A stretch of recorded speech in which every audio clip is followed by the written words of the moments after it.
Baiklah, langsung saja kita masuk ke materi kepemimpinan. Yang pertama, apa aja sih karakteristik dari pemimpin di era digital saat ini? Yang pertama, pemimpin harus bisa beradaptasi dan juga terbuka terhadap perubahan. Terutama, pemimpin harus bisa cepat menyesuaikan diri dengan perubahan teknologi dan juga model bisnis yang baru.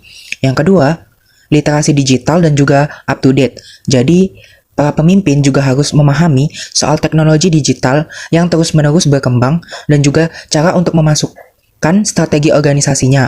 Yang ketiga ada kolaboratif dan juga inovatif, yaitu suka bekerja sama dan juga bisa membuat jaringan dengan tim bahkan organisasi lain. Dan juga pemimpin harus memiliki ide yang segar dengan cara mendorong inovasi dan mencoba hal-hal baru buat menghadapi gangguan digital. Yang keempat, pemimpin di era saat ini harus cepat dalam mengambil keputusan. Bila memutuskan sesuatu dengan cepat, juga harus dipikirkan dengan tepat, berdasarkan data-data bukan asumsi saja. Dan juga terus meningkatkan skill agar bisa berkomitmen untuk selalu update dan mengembangkan skill barunya. Selanjutnya ada tokoh tradisional dan juga tokoh di era digital saat ini.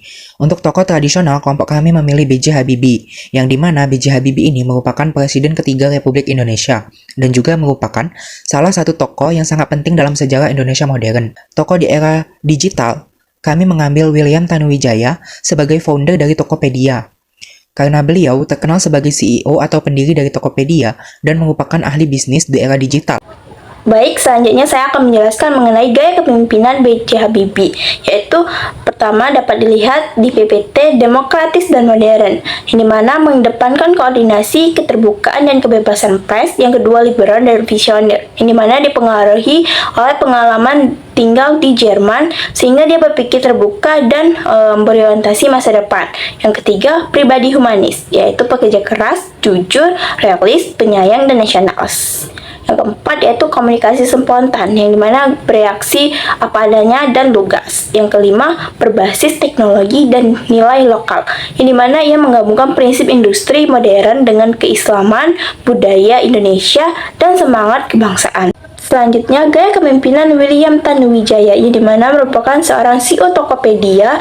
Dia memiliki gaya kepemimpinan yang asertif, yang dimana mau memperhatikan setiap individu dan mau terbuka terhadap kritikan serta mau terjun langsung ke dalam masalah. William juga dapat terus mengembangkan aplikasinya yang dibuatnya dengan mengikuti perkembangan zaman. Beliau juga bekerja keras dan tidak patah semangat untuk menjadikan Tokopedia sebagai e-commerce yang terbaik. Perbandingan gaya kepemimpinan B.J. Habibie dengan William Tanuwijaya. B.J. Habibie, ia memiliki gaya kepemimpinan yang dalam pemerintahan transparan, eksekutif, dan berpihak kepada rakyat. Dalam gaya pemimpinannya juga, dia tentu dalam zaman yang dimana dapat mengembalikan partai politik dengan kembali aktif serta menyelenggarakan pemilihan yang terbuka dan adil. Kalau William Tanuwijaya, ia memiliki hubungan yang harmonis terhadap pemimpin dan karyawan, sehingga dia berdampak positif terhadap produktivitas dan kinerja dalam perusahaan. William juga, dia menerapkan strategi pemasaran yang inovatif dan mengikuti perkembangan zaman, sehingga dapat menarik minat konsumen dan menetapkan loyalitas terhadap produk mereka. William juga merupakan tokoh inspiratif dalam dunia bisnis digital Indonesia. Adapun tantangan pemimpin di era digital saat ini, yang pertama, kecepatan perubahan teknologi, yang dimana teknologi berkembang dengan sangat cepat, sulit untuk mengikutinya. Yang kedua, kesenjangan keterampilan digital. Tidak semua anggota tim memiliki kompetensi digital yang sama.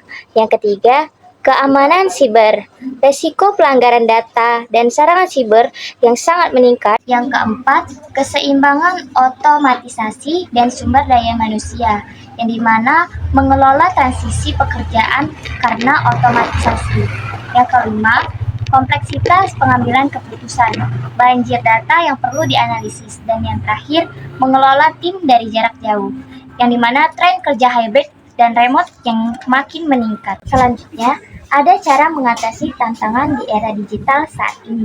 Yang pertama, pembelajaran berkelanjutan, yang dimana investasi dalam pelatihan digital bagi diri sendiri maupun tim. Yang kedua, membangun tim multidisiplin, yang dimana mengombinasikan keahlian teknis dan non-teknis. Yang ketiga, menerapkan kerangka kerja agil.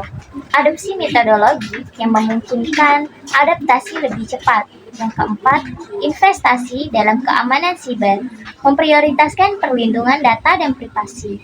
Yang kelima, membangun budaya digital, menciptakan lingkungan yang mendukung eksperimentasi dan inovasi.